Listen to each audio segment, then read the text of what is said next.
BS6 phase 2 emission norms के implementation, जिसको RDE यानी कि रियल ड्राइविंग इमिशन नॉर्म्स भी कहा जाता है, जो कि ऑटोमोटिव इंडस्ट्री में एक बड़ा इवेंट रहा। साथ ही साथ इन सख्त नियमों की वजह से कई सारी कार्स का अंत हो गया, खास करके वो कार्स जिनमें छोटे डीजल इंजन आया करते थे। इसके अलावा फिर ब्रांड्स ने भी ओल्ड स्टाइल वाली या ओल्ड डिजाइन वाली भी कार्स को बंद कर दिया। आज की इस वीडियो में हम आपको बताएंगे उन कार्स के बारे में जो साल 2023 में कम्प्लीटली बंद कर दी गई हैं। साथ ही साथ इस लिस्ट में हमने उन गाड़ियों को शामिल नहीं किया है जिनका कोई वेरिएंट या वर्जन बंद किया गया है। जिस तरीके से आप देखोगे कि i20 डीजल को भी इसी साल बंद किया गया, क्विड 800 डिसकंटिन्यू कर दी गई, नई वाली होंडा सिटी का डीजल वर्जन, अमेज का डीजल वर्जन जैसे वर्जन को भी यहाँ पर शामिल नहीं किया है और ये गाड़ियाँ भी डिसकंटिन्यू कर दी गई हैं।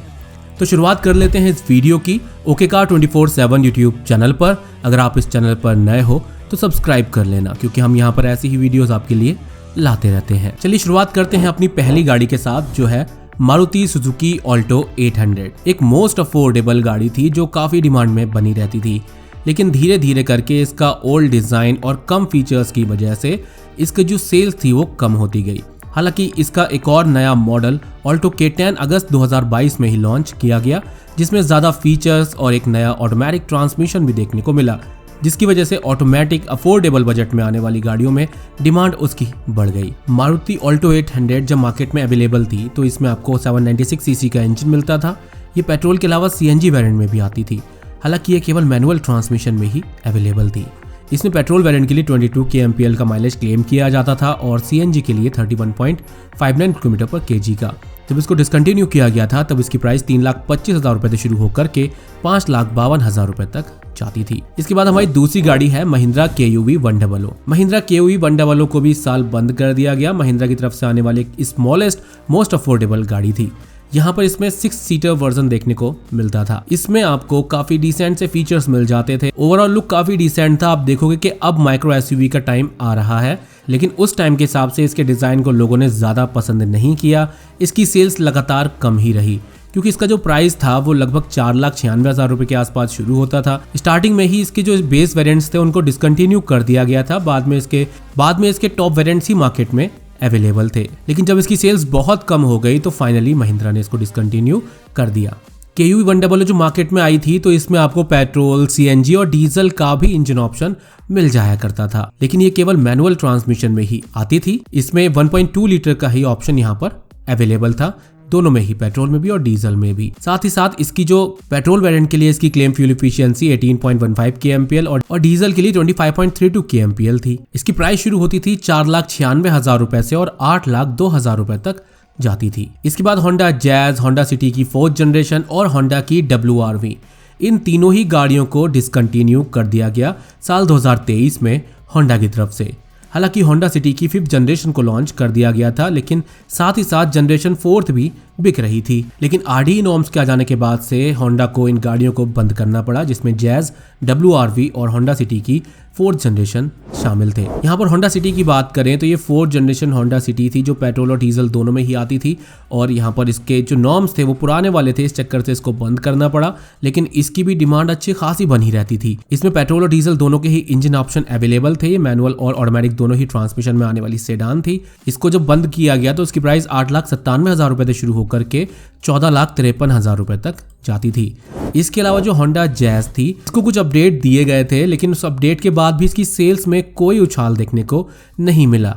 ये प्रीमियम हैचबैक सेगमेंट में आती थी, जिसमें i20, अल्ट्रॉज, बलेनो ये गाड़ियां आती हैं, तो उस सेगमेंट में ज़्यादा अच्छा compete नहीं कर पाई इन गाड़ियों के साथ में, जिसकी वजह से होंडा को जैज को बंद करना पड़ा। हालांकि काफ़ी स्पेशियस गाड़ी थी, अच्छे फीचर्स के साथ आती थी। हालांकि कंपटीशन के हिसाब से प्राइजेस थोड़ी सी ज़्यादा थी। यहाँ पर ये आपको केवल पेट्रोल इंजन ऑप्शन में ही मिलती थी, मैनुअल और सीवी ट्रांसमिशन में। इसमें 16.6 kmpl टू 17.1 kmpl का माइलेज क्लेम किया जाता था। जब इसको बंद किया गया तो 8,11,000 रुपए इसकी बेस मॉडल के लिए प्राइस थी और टॉप वेरिएंट के लिए 10,41,000 रुपए तक जाती थी। इसके अलावा होंडा की WRV को भी डिसकंटिन्यू कर दिया गया। इसको कई बार बड़े अपडेट्स मिल गए थे और दिखने में भी ये काफ़ी अच्छी लगती थी। हालांकि सेल्स के मामले में ये सब 4 मीटर SUV में काफ़ी पिछड़ गई थी।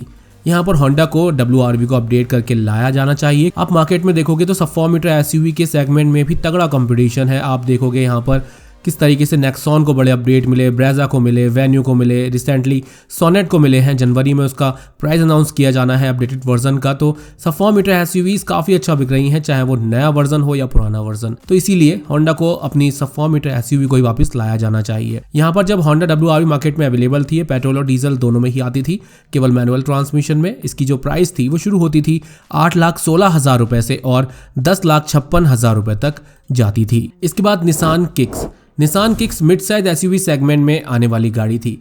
यहाँ पर इसमें अब तक इसके कुछ ना कुछ यूनिट्स तो बिक जाया करते थे, लेकिन शुरुआत में ही इसको बंद कर दिया गया RD नॉर्म्स को देखते हुए। लेकिन यहाँ पर इसकी सेल्स नहीं हो पाती थी। हालांकि फीचर्स के मामले में इसमें कोई कमी नहीं थी, लेकिन इसका जो डिज़ाइन था वो काफ़ी ओल्ड स्कूल लगता था। हालांकि ग्लोबल मार्केट में किक्स को अपडेट मिल चुके हैं काफ़ी अच्छे खासे, लेकिन इंडिया में निसान केवल मैग्नाइट के भरोसे ही बैठा हुआ है। निसान ने इंडिया के लिए कुछ प्लान्स तो फाइनल किए हैं, लेकिन 2024 के मिड और एंड तक ही वो सब सामने आ पाएंगे। यहाँ पर जो निसान की किक्स आती थी ये पेट्रोल और डीजल दोनों में ही आती थी, और यहाँ पर लास्ट में इसमें सिर्फ पेट्रोल वर्जन ही मार्केट में अवेलेबल रह गया था, जिसकी claim fuel efficiency around 14.15 kmpl थी। यहाँ पर निसान में कई बार बड़े अपडेट मिल चुके थे। स्टार्टिंग प्राइस उसकी थी 9,50,000 रुपए और 14,88,000 रुपए तक जाती थी टॉप वेरिएंट के लिए, जब इसको बंद किया गया था। इसके बाद स्कोडा की सुपर्ब और स्कोडा की ऑक्टाविया, इन दोनों ही कार्स को भी बंद कर दिया गया। हालांकि ऑक्टाविया को तो बड़े अपडेट भी मिल चुके थे। इसमें 2 लीटर पेट्रोल इंजन मिलता था जो 190 हॉर्स पावर जनरेट करता था, लेकिन जो सेल्स थी इनकी काफ़ी कम होती थी। ये समझ लीजिए कुछ 100 यूनिट्स ही महीने में बिक पाते थे।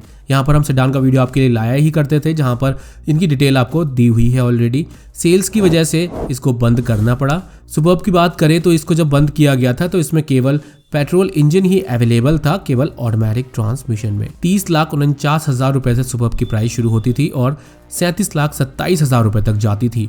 वहीं ऑक्टाविया को भी बड़े अपडेट्स मिले थे, जिसके बाद से ये और भी ज़्यादा अग्रेसिव लग रही थी। लेकिन वहीं सेल्स की बात आए तो यहाँ पर ये काफ़ी कम बिक रही थी। ऑक्टाविया में भी केवल पेट्रोल इंजन ही मिलता था, केवल ऑटोमेटिक ट्रांसमिशन में। इसकी प्राइस 27,34,000 रुपए से शुरू होती थी और 30,44,000 रुपए तक जाती थी। इसके बाद किया की कार्निवल, इसी साल इस गाड़ी को भी ब्रांड ने अपनी ऑफिशियल वेबसाइट से डिलीट कर दिया। हालांकि काफ़ी प्रीमियम सेगमेंट में आती थी और उस प्राइस के हिसाब से काफ़ी नेक्स्ट लेवल के फीचर्स भी इसमें मिल जाया करते थे। यानी कि जो सेलिब्रिटी लोग पसंद करते हैं अपने लिए कार्स जो काफ़ी कंफर्टेबल हो, उस लेवल की कार थी, काफ़ी अच्छे प्राइजेस में। लेकिन इसको भी बंद करना पड़ा। यहाँ पर इसकी डिमांड भी काफ़ी कम थी, क्योंकि ओवरऑल देखा जाए तो लुक काफ़ी ज़्यादा ओल्ड स्कूल लगने वाला था। यहाँ पर इनोवा को भी अपडेट मिल गए हैं, हाई क्रॉस आ गई है, यानी 30-35 लाख का किसी का बजट है तो वो ऑलरेडी इनोवा की तरफ ही जा रहा है कंफर्ट के मामले में। और साथ ही साथ ये डीजल में आती थी तो RD नॉर्म्स की वजह से भी इसको बंद करना पड़ा, और यहाँ पर इसके काफ़ी कम यूनिट ही हर महीने बिक पाते थे। लेकिन एक गुड न्यूज़ ये है कि जो ये किया कार्निवल ग्लोबल मार्केट में अवेलेबल है, उसकी टेस्टिंग इंडिया में शुरू कर दी गई है। साथ ही साथ जो ये नई जनरेशन इसकी आएगी ये भी डीजल इंजन में ही आएगी, लेकिन ये फेज 2 रेडी इंजन के साथ आने वाली है। लेकिन इसका प्राइस लगभग 35 से 40 लाख रुपए के आसपास रह सकता है, और उसी के हिसाब से नेक्स्ट लेवल फीचर्स भी आपको मिल जाएंगे। किया कार्निवल को जब डिसकंटिन्यू किया गया था तब उस समय इसकी प्राइस 25,48,000 रुपए से शुरू होकर के 35,48,000 रुपए तक जाती थी, और इसमें आपको 6 वेरिएंट्स देखने को मिल जाया करते थे। इसमें आपको 2 लीटर का डीजल इंजन मिलता था जो 197 bhp की मैक्सिमम पावर और 440 Nm का टॉर्क जनरेट करता था। तो ये थी वो 9 गाड़ियां जिनको डिसकंटिन्यू कर दिया गया है, साल 2023 में कंप्लीटली बंद कर दिया है, वेबसाइट से हटा दिया गया है। और यहाँ पर आने वाले टाइम में जो नई गाड़ियाँ होंगी वो कौन सी रहेंगी उनके बारे में हम आपके लिए ऑलरेडी वीडियो बना चुके हैं। Thank you for watching.